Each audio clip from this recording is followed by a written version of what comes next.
Premier League England walqabatanitti yoon darbu Premier League England torbee kudha arfaffaadhaan eda Manchester United Old Traffordtti hanga daqiiqaa 83ffaatti dursaa ture garuu daqiiqaa xumuraati irratti qixa baheera taphicha mo'atee sadarkaa 5ffaatti ol siquudhaaf carraa qabulleen kan inni of jalaa hambise Manchester United dirreef deeggartoota isaa duratti goolii tokkoo fi tokkoon West Ham United waliin qixa kan inni be tapha kanaan Manchester United caalmaa kubbaa to'achuu harka 64 kan ta'u to'atee taphateera kan alatti yeroo 21 kubbaa yaaleera kana keessa 4 kallattii sirrii kan eeggatteedha kanaanis goolii daqiiqaa 58ffaa irratti lammiin Portugal Diogo Dalot galcheen kan Manchester United dursaa ture taphichaan boqonnaa duras keessumattuu gama Manchester Unitedin kubbaan biraan Mbemon gara gooliitti yaalee goolii eegan West Ham United Alfonso Arayolan kan inni jalaa deebise akkasuma immoo kubbaa Ahmad Diallo gara keessatti taphattoota Manchester Unitediif kennuudhaaf qaxxaamursuudhaaf dhiite Joshua Zirkiseetti buutee sara penalty yookaan sara goolii ishee xumuraatirra seenuudhaaf yookaan goolii galuudhaaf yeroo itti dhiyaatetti taphataan duraanii Manchester United Aaron Wan-Bissaka kan goolii kana sararraa baasuudhaan carraa Manchester United kan jalaa hambisee ga'umsi addaallee ture Wan-Bissaka kan kaleessa kilaba isaa durii irratti kan inni mul'ise sara itti isaa irratti haala kanaan taphichi itti fufee daqiiqaa 83ffaa irratti garuu West Ham United goolii abdii itti hortee fi Manchester United ammoo abdii kutachiifte kan galche taphataan lammii Firaansii Sawaagumaatu Magaasa goolii qixxeessituu galchuudhaan taphichi goolii tokko qixa xumurame tapha kanaan goolii Manchester United kan galche Diogo Dalot gara waggaa lamaatiin booda Premier Leagueedhaan goolii kan inni galche Old Traffordtti goolii Premier League England jalqabaa isaati kan inni galche waliigalaan gara tapha 151 Manchester United taphatee goolii arfaffaadha kan galche goolii galche caalaa keessumattuu Old Traffordtti deeggartoota Manchester United fuulduratti goolii galchuun miira addaa namaaf kennulleen garuu taphicharraa qabxii 3 osoo arganne irra nama gammachiisaa yaada jedhu kan inni bichaan booda dubbate West Ham egaa taphoota Premier League England sadeen darbanii Manchester United osoo hin mo'atamin imaleera lamaan mo'atee tokkoon kan inni qixa ba'e ta'us garuu qabxii 12 qofa walitti qabatee amma sadarkaa 18ffaa sadarkaa gadii irratti kan argamu Manchester United qabxii 22 sadarkaa 8ffaa irraa kaleessa silaa sadarkaa 5ffaatti ol siqa ture osoo injifate taphicha booda keessumattuu miirri akkasuma immoo tasgabbii miirri aarii tasgabbii dhabuun akkasuma wanti nama gaabbisuusu wayi taphattootarraa akkasuma leenjisaa Manchester United irraa ifatti mul'ataa ture Ruben Amorim yeroo Bruno Fernandes yaalii isa xumuraa taasisu mataasaa qabatee yeroo inni bakka taa'anirraa ka'ee sosocho'aa ture mul'ataa ture dhiphina keessa akka inni jiru kan ifatti agarsiisudha. kanaanis qeeqa fi saaxilameera taphataan duraanii kan Manchester United Roy Keane taphichaan booda garee kanarraa matumaan amantaa tokkoyyuu hin qabu ittisaa fi sara gidduu yaa'insa garee hin qabne jechaa fi gochi Amorim kan waliin hin deemne jechuudhaan taphicha booda kan inni qeeqee akkamiin Ruben Amorim kanaan dura jechoota inni dubbate keessumattuu bara darbe amajjii darbe Ruben Amorim tapha Brighton mo'atamaniin booda yeroo kutaa fooytuutti jijjiirata hidhannoo taphattoonni uffannaatti jijjiiratan keessatti boqonnaadhaan deebii yeroo taphattoota waliin dubbataa turan miirri inni taphattoota waliin dubbachaa ture gochaa fi sochii inni taasisaa ture baay'ee miira keessa akka galee fi yeroo sanatti inumaayyuu Ruben Amorim miira aariitiin taphattoota waliin yeroo walitti bu'aa ture iskiriinii televiziyoonii kutaa hidhannoo keessa jiru harka isaatiin rukutee harki isaas qunca'ee yookaan dhiigee kana alatti iskiriinichillee cabee kan inni ture iskiriiniin televiziyooniidha kana hunda gochaa ture sanaan booda taateewwan akkasii Old Traffordtti lammata deeggartoota Manchester United qabxiin isaan gaddisiisu hin galmaa'u yaada jedhu sanaan boodas dubbatee ture garuu gochi isaanii qabatamaan hojiitti jijjiiramuu hin dandeenye jechaaf gochi waliif faalladha jechuudhaan Roy Keane kaleessa kan dubbate namoonni baay'een tooftaa taphaa koo hin jijjiiru yaada Ruben Amorim jedhu ni qeequ isaan keessaa Rooyikiin isa tokko Amooriif ammoo keessumattuu taphachaan booda ammoo kaleessa West Ham United kubbaa dhedheeraa fayyadamaa turanii kana alatti kubbaan gooliin isaan irratti galtelleen kubbaa rukuttaa rogaati irraa dhufte si'a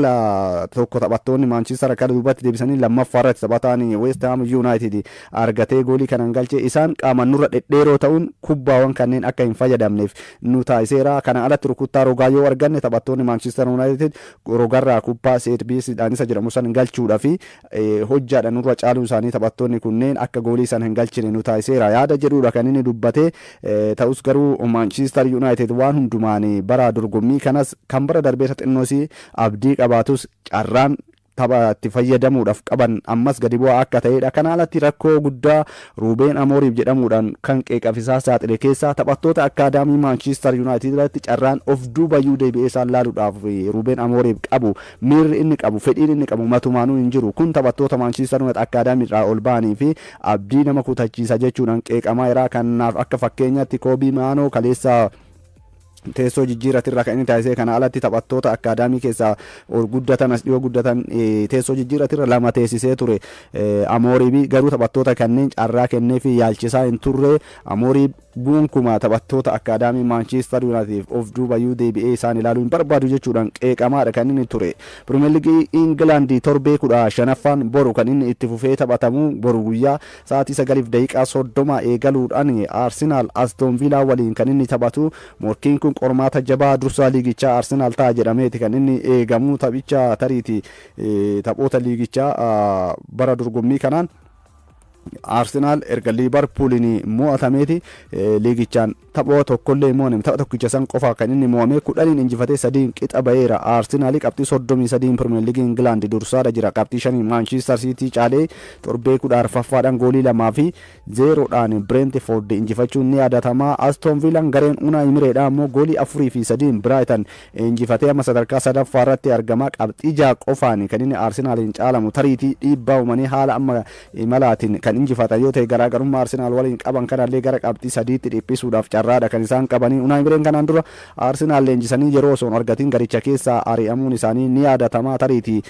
baroottan darban hangas mara haaloo kana baachuudhaafis ga'umsa hin qaban mul'ifne ture Arsenal irratti bara darbe kilaboonni lamaan kunneen taphoota lamaan Premier League Englandin goolii 6 walirratti galchaniiru taphoota lamaan kanneeniin Arsenal tokkoon injifatee tokkoon qixa baaniiru walii galaan garuu taphoota gara 188 kilaboonni lamaan waliin taphataniin Arsenal 82 Aston Villa 66 yoo injifatu yeroo 40 kilaboonni lamaan qixa baaniiru erga bara 2019 Premier Leaguetti irra deebiin ol guddate Aston Villa taphoota 12 Premier League Englandin Arsenal waliin taphate keessaa 5 injifatee 5 jaan mo'ameera tokkoon qixa ba'eera tapha boruu kanaan hoo kan jedhu gamanumaa kan eegamudha Premier League England kanaan itti fufuudhaan taphoonni biroo boru sa'aatii 12 eegaluudhaan Manchester City fi Sunderland taphni walitti fidanii eegama The Black Cat warri jedhaman Sunderland kilaboota jajjaboodhaaf qormaata ta'uu itti fufeera torbee kanas Liverpool waliin qixa ba'uu isaa ni yaadatama Manchester City ammoo sarara ittisaa isaanii dhimmisaa jiru goolii 5-1 dursaa ture Fulham waliin goolii 5 fi 4 injifachuu isaa ni yaadatama kun yaaddoo guddaa garee Pep Guardiolaati Sunderland ammoo kubbaa qabatanii akkasuma ammoo kubbaawwan qilleensarraa kubbaa deebisanii taphachuutiin garee jabaa ta'uun isaa Manchester City'dhaaf qormaata jabaa ta'a jedhameeti kan inni eegamu boru itti fufuun Liverpool Leeds United waliin galgala sa'aatii 2:30 yoo taphatu Tottenham Brentford waliin Newcastle Burnley Everton Nottingham Forest Bournemouth Chelsea waliin kan taphatan taphoota torbee 15ffaa boru taphatanidha dilbata ammoo Brighton West Ham Fulham Crystal Palace waliin yoo taphatu wiixata Manchester United Wolves waliin kan isaanii taphatan ni ta'a waancaan addunyaa kan bara 2026 eegaluudhaaf ji'oota 6 qofa kan inni hafee waancaa addunyaa kanaaf har'a carraa ni ba'a waancaa addunyaa ji'a 6 booda hafee kanaaf keessumattuu haalli qilleensaa yaaddoo guddaa leenjistoota ta'uu ammumarraa qeeqa keessummeessuu eegaleera leenjisaan garee biyyaalessaa England Thomas Tuchel taphattoonni jijjiirraa teessoo jijjiiratirra taa'an kan garee biyyaalessaa England Ameerikaatti waancaa addunyaa irratti kutaa hidhannoo filannoo yookaan fooytuutti jijjiirratan keessa taa'uu danda'u yookaan turuu danda'u jedheera. Namni kamiyyuu taphattoonni iddoo seera qabeessa taphattoonni teessoo jijjiirarra taa'anii taphicha ilaalanii sanaan booda taatee taphaa dubbisanii onnatanii jijjiiramanii sanan qabxii akka jijjiiran barbaada. Ameerikaatti garuu haalli kun minjataa hin turre. Kanaaf akka fakkeenyaatti waancaa kilaboota addunyaa ganna darbee irratti argineerra. Haalli qilleensaa baay'ee cimaadha, baay'ee ulfaataadha, fayyaa namaatiif rakkoo guddaa fiduu danda'a yaada jedhuudha kan kaase Toomaas Tuheeli. Waancaan addunyaa egaa waxabajjii dhufu kan inni eegaluu hanga adoolessaatti taphatamu kun waqtii baay'ee ho'a olaanaa qabu ta'uudhaan wal qabatee ogeeyyoonni haala raaga haala qilleensalleen iddoo kanatti akeekkachiisa kennaadha kan isaan jiran. Haalli qilleensaa ho'a olaanaa ta'e kana alatti hanga ibiddi illee uumuudha danda'a. Kana ala balaqqeen samiirraa uumamaatiin ture waancaa addunyaa ganna darbee irratti rakkoo guddaa ta'e inni kun ammas qormaata jabaa ta'uu danda'a jechuun Ameerikaa akeekkachiisadha kan isaan jiranii. Toomaas Tuheelis isuma kana kan inni qooddate. Waancaa addunyaa kanaaf har'a carraan bakka pirezidaantiin Ameerikaa Doonaald Tiraamp akkasumas hooggantoonni kan Meeksikoo fi Kanaadaa argamanitti Jaanii Faantinoodhaan dabalamee sirnoota adda addaatiin akka bahuudha kan eegamu. Carraa kanaan biyyoonni 48 ramaddiiwwan afur jalatti biyyoota 12 ta'uudhaan waliin kan isaan ramadamanii biyyoonni federeeshinoota tokko waliin kan ramadamnee fi akkasumas biyyoonni sadarkaa fiifaan baasuun sadarkaa tokko hanga afurii jiran Ispeen, Arjentiinaa, Firaansii fi Ingilaandii hanga walakkaa xumuraatitti waliin hin taphatan jedhamee taphattoonni garee biyyaalessaa Itoophiyaadhaan umrii 17 gadi afur kilaba bulchiinsa magaalaa Shaggarii fi mallatteessaniiru jedhameera. Waancaa seekaafaa qopheessummaa Itoophiyaatiin dorgomaa ture. Taanzaaniyaan shaampiyoonii ta'uun ishee ni yaadatama. Umrii 17 gadi gareen biyyaalessa Itoophiyaadha immoo tapha sadarkaadhaaf taphateen Keeniyaan injifachuudhaan sadarkaa sadaffaan xumuree waggaa 22 booda waancaa Afrikaa umrii 17 gadi bara 2026 Morookoon qopheessituuf darbuun ishee ni yaadatama. Gareen kana keessatti immoo taphattoonni murteessoo ta'an keessaa afur amma Shaggariif akka mallatteessanidha. Taphataan sarara fuulduraa dorgommichaan goolii hedduu 8 galchuudhaan taphataa badhaafame. Daawwit Kaasaw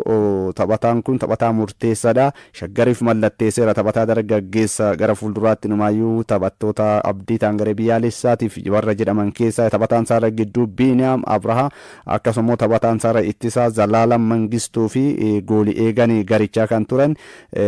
ture Tamasgeen Kabbada Shaggariif akka mallatteessanidha. Keessumattuu federeeshiniin kubbaa miilaa Itoophiyaa fi kilabni bulchiinsa magaalaa Shaggar kaayyoon taphattoota kanneen gara kilaba Pirimeer Liigii yookaan immoo CBE Pirimeer Liigii Itoophiyaadha kana keessa taphatuuf mallatteessanii kaayyoo federeeshiniin kubbaa miilaa Itoophiyaadha. Piroojeektii waancaa Afrikaa 2029 yookaan ammoo Road 29 jedhu piroojeektoota garaagaraa taphattoota ga'oomsuu irratti akka hojjechaa turan kanaan dura sifamuun isaanii yaadatama. Taphattoonni kunneen gariin piroojeektoota kanneen keessaa kanaan alatti ammoo paayileetii jedhamuun kubbaa miilaa magaalota akkasumas immoo aanota garaagaraa naannolee keessatti hojiiwwan baroottan darban hojjetan irraa taphattoonni kunneen kan isaan argamanii isa kana mirkaneessuudhaaf yookaan immoo galma yaadame akka ga'uuf taphattoonni kunneen qaaman sammuudhaan carraa taphaas akka argatanii fi federeeshinii kubbaa miilaa Itoophiyaa fi kilabni bulchiinsa magaalaa Shaggar kaayyoo kana waliin milkeessuudhaaf akka waliigaltee kana taphattoota kanneen gara Pirimeer Liigiitti ol fidanidha kan ibsame. Waliigaltee kana keessatti egaa taphattoonni kunneen tariitii carraa akka carraatitti biyya alaatiif kilabni isaan barbaadu tokko carraa kana isaaniif kennee yoo carraa argatan ta'e immoo dhiibbaa tokko malee kilabichi taphattoota kanneen gadi lakkisuu akka danda'u waliigaltee kana keessatti kan isaan ibsame. Taphattoonni kanaan dura garichaaf taphatan lama immoo kilaba Walaayittaa garee guddattoota keessaa argamanii amma immoo garee Walaayittaa diichaa kan jalqaba Pirimeer Liigii CBE Pirimeer Liigii Itoophiyaa keessa taphatutti makamuun isaanii ni yaadatama. Taphattoonni lama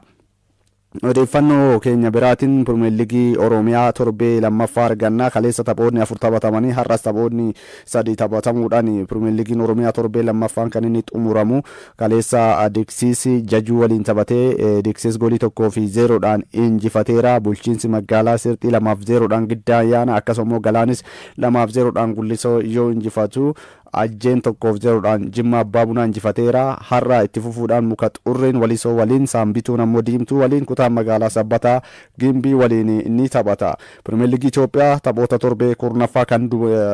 kan dubartootaatiin jechuudha. Kaleessa taphoonni itti fufanii taphatamaniin kilabni bulchiinsa magaalaa Adaamaa goolii 3-1 Bahar Daar injifatee sadarkaa isaa fooyyeffateera. Yeroodhaaf gara sadarkaa 7ffaatti ol siqeera. Kilabni bulchiinsa magaalaa Adaamaa gooliiwwan 3 kan Adaamaadha. Kan galchan Misir Abrahaam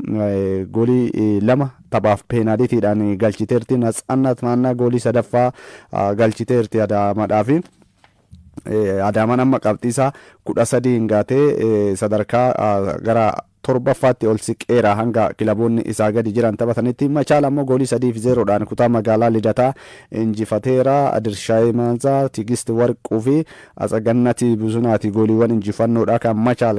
taphattoonni galchanii. Amma Machaal qabxii 20 gaatee sadarkaa 3ffaarratti ol siqeera. Baankiin daldala Itoophiyaadha har'a kutaa magaalaa Boolee waliin ni taphata. Tapha kanaan injifannaan sadarkaa isaa deebisee irraa kan fudhatu ni ta'a. CBE Premier Leaguein Itoophiyaa taphoonni torbee 9ffaadha. Har'a istaadiyeemii Finfinnee fi istaadiyeemii Yuunivarsiitii Hawaasaatti ni taphatamu. Taphoota har'aatiin sa'aatii 9 eegaluudhaan Finfinneetti Walaayittaa Diichaa fi Midiraganna Shireen waliin taphatu. Kilaboonni kunneen lamaan torbee kana osoo hin mo'atamin kan isaan walitti dhufanii Walaayittaa Diichaan Faasil waliin akkasumas Midiraganna Shireen bara dorgommii kanaan ga'umsa olaanaadhaan kilaboota naannoo Tigraay keessaa fooyya'insa irratti argamu.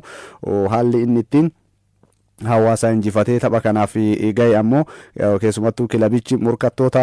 jajjaboo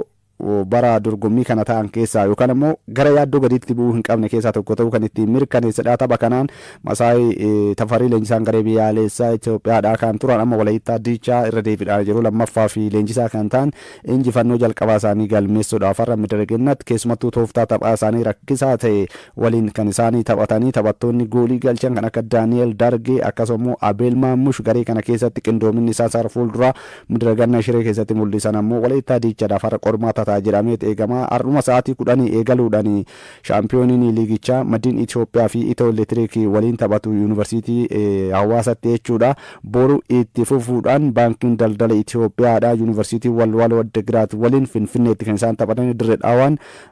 akkasumas immoo Buna Sidaamaa Dursaa liigichaa waliin kan isaan waliin taphatan yoo ta'u.